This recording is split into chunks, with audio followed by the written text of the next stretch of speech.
O'zi chet elga sharmanda bo'lmaganimiz qolgandi va nihoyat bu ham bo'ldi azizlar.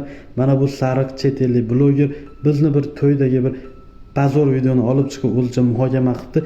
Endi buni boshqa chet ellik do'stlari bundan ko'rib, bundan olib bular muhokama qilishadi. Shunday qilib bizning videomiz chet elda ancha aylanadi. Yetmaganiga bizning yurtdoshlarimiz bu videoni kommentga kirib olib, bu bizdan emas, bu Hindistondan, Indiyadan deb Hindistonga to'nkab yotibdi. Yetmaganiga ba'zi bir nedagonlar bu bizdan, bu O'zbekistondan deb g'ururlanyapti. Qaysi kalla bilan bu sharmanda bazor videoga g'ururlanyapti. Men hayronman, hali ham o'zimga kelganim yo'q. Bu chet elliklar bu eski videoni qayerdan topib oldi ekan? Hayronman men to'g'risi. Bu yetmaganiga mana bu narsalar deb inglizchasiga, hozir inglizchasiga bu narsalar deb gapiradi. O'zlari ham tushunib olinglar. First of all, can we stop playing these stupid little games at weddings? If you're gonna feed your partner cake, just feed him the bloody cake. And yes, you probably shouldn't have shoved it into his mouth.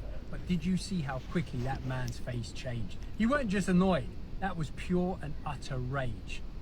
And on what is supposed to be one of the happiest days of your life, his friends had to physically restrain him from charging at his own wife.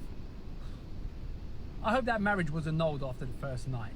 Because if you can go from joking around to losing control of yourself over a piece of cake, then I tell you what, that is a switch that I wouldn't want to spend the rest of my marriage waiting to flip.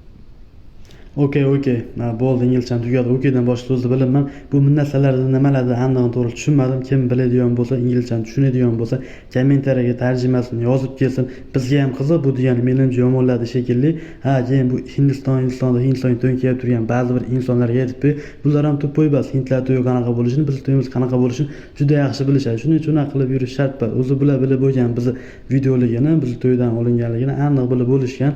Xullas, sharmanda bo'ldik, pazor bo'ldik. O'zi bunaqa videolar, bunaqa narsalar yig'ishtirish kerak. Chet eldan olib shunaqa to'rt egilish narsalar qilishyapti, keyin bunaqa sharmandalik holatlar kelib chiqyapti, keyin biz ustimizda chet ellik kulib yotibdi. Hamma ayb kimda?